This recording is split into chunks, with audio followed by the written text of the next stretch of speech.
Mister Perfect Men Wellness sexual ப்ராப்ளம்ஸ்க்காக diabetes patient எடுத்துக்கலாமா? கண்டிப்பா எடுத்துக்கணும்னு நான் சொல்லுவேன். காரணம் என்ன அப்படி சொன்னீங்கன்னா, டயபிட்டிஸ் வந்துட்டாலே உங்க நரம்புகள் பாதிக்கப்பட்டு எரெக்ஷன் சுத்தமாக இருக்காது. ஆனா ஆசை குறையுமான்னு கேட்டீங்கன்னா குறையாது. டயபிட்டிஸ் பேஷண்ட் மோர் ஓவரா இந்தியாவில் பார்த்தீங்கன்னா 40+, 50+, 60+ தான் வந்து ஆவரேஜாக அதிகமாக இருக்கிறாங்க.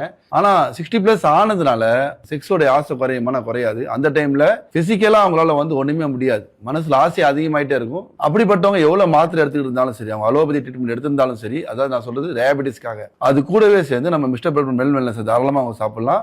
Per day 2 times morning and evening with மெடிசனோட கூட சேர்த்து எடுத்துக்கலாம். தண்ணியிலையோ வெந்நீர்லையோ பால்லையோ ஜஸ்ட் ஒரு 2 டீஸ்பூன் போட்டு கலந்து என்ன அவங்களுக்கு ஸ்வீட்டுக்காக வேணும், அவங்க சுகர் டயபிட்டிஸாக இருக்கிறதுனால அப்படி சேர்த்துக்கிட்டு தாராளமாக மார்னிங் ஈவினிங் எடுக்கிறதுனால அவங்களுடைய செக்ஸுவல் இல்னஸ் ரொம்ப குறைஞ்சி நல்ல எரெக்ஷன் கிடச்சி அவங்க மேரேஜ் டைமில் எப்படி அவங்க செக்ஸ் வச்சுக்கிட்டாங்களோ அதே போல் செக்ஸை அபவ் 60 அவங்களால கண்டிப்பாக வச்சுக்க முடியும். நிறைய கஸ்டமர்ஸுக்கு எங்கள் ப்ராடக்ட்டை சாப்பிட்டதுனால டயாபிட்டிஸ் மெடிசின்ஸை கூட விடுற அளவுக்கு அவங்க நரம்புகள் பலமாகி டயாபிட்டிஸும் க்யூர் ஆயிருக்கு.